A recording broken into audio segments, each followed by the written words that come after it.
Now we are going to see what is hydrosphere. Hydrosphere is the domain of water.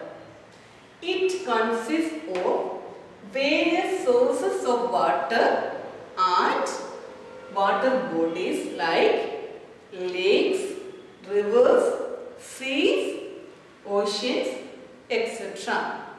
The domain of water is known as hydrosphere, which includes the various sources of water and water bodies.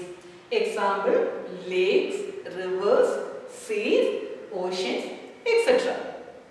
Now we are going to see what is atmosphere. Atmosphere is the thin layer of air. It is a very thin layer of air which surrounds the earth. Earth is covered by a very thin layer of air, and this layer is known as atmosphere.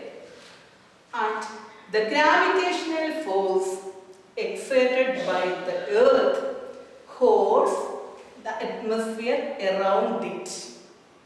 It is the gravitational force which is responsible to hold this atmosphere closer towards the earth. So which force is responsible to hold the atmosphere closer towards the earth? The gravitational force, and it is exerted by the earth. The use of atmosphere, in what ways atmosphere is useful to us? It protects us from the harmful rays, that is the ultraviolet rays from the sun, and the scorching heat of the sun. The term scorching is having the meaning very hot.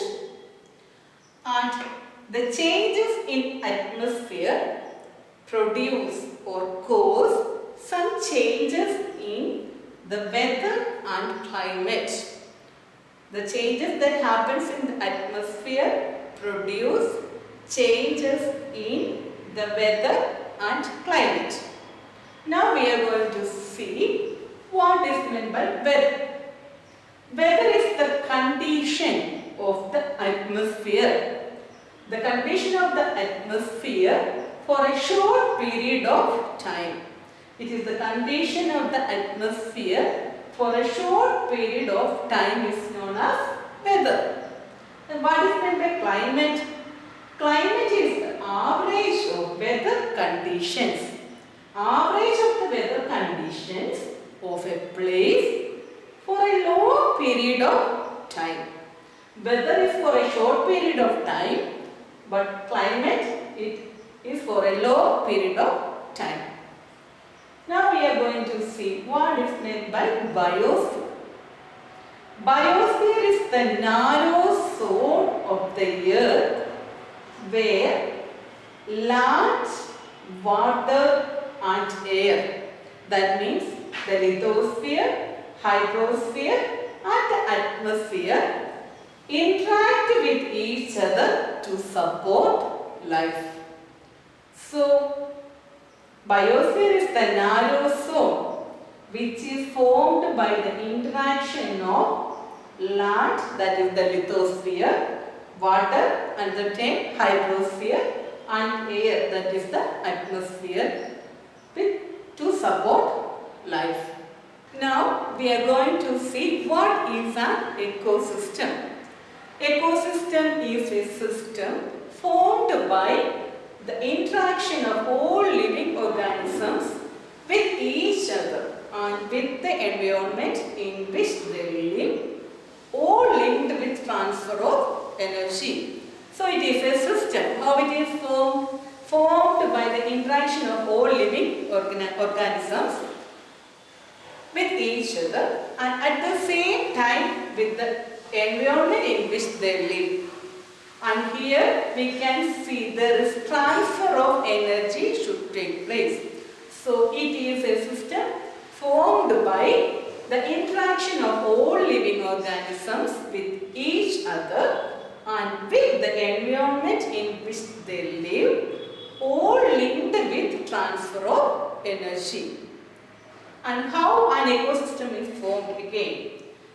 The relationship between the living organisms as well as the relationship between the organism and the surroundings form an ecosystem. Already here we have told living organisms are interacting among themselves and at the same time they are interacting with the environment. So the relationship between the living organisms at the same time the relationship with the environment is also forms an ecosystem. Example for this one is an ecosystem formed in a pond. The picture you can refer on page number 4 in your textbook. Next we are going to see what is meant by human environment. Human environment reveals the activities, creations and interactions among human beings. Here who is interacting? Human beings are interacting. They are creating something. For the creation they are having some other activities. It includes the human environment. And this interaction, creation, all these things, it is a continuous process. In olden days or in ancient time, human activities were very limited. They don't have much technology and they rely on the environment just to satisfy their needs. So their activities were very limited. As time passed, with the new technology and methods, human beings changed the environment as per their needs. So, as time passed, human beings were able to develop new technology and new methods. And using new methods and technology, they were able to produce more and more. As they produce more and more, their needs also increased. So they changed the environment as per their need. And when it exceeded a limit, they start to create an imbalance on our environment. So what should we do? We must learn to live and use environment in a harmonious way. We must learn to live in a harmonious way with our environment. At the same time, the natural resources or natural environment should be used in a harmonious way. Then only we can keep our environment or the resources available for our coming future. Now, we are going to see the new words which you have studied in this chapter. Environment. Here the spelling of environment is very tricky. So easy way to study iron. The spelling of iron, I-R-O-N. So you will not be mistaken later. So write and study the spelling clearly. E-N-V-I-R-O-N-M-E-N-T. So environment. It is the surroundings in which we live. Environment is the surroundings in which we live. Once again, the spelling E-N-V-I-R-O-N-M-E-N-T. So, environment is the surroundings in which we live. Natural environment. All objects created by nature is a part of natural environment. Man-made environment. Surroundings or things created by man is called man-made environment. Then biotic. The term biotic refers to the world of living organisms. Abiotic. The world of non-living organisms is known as abiotic. Lithosphere. Lithosphere is the solid outer part of earth. Hydrosphere. It is the domain of water. Biosphere. Biosphere is the narrow zone where life exists. Biosphere is the narrow zone where life exists. Once again, environment, the surroundings in which we live, spelling E-N-V-I-R-O-N-M-E-N-T. By heart the spelling clearly. Natural environment, all objects created by nature.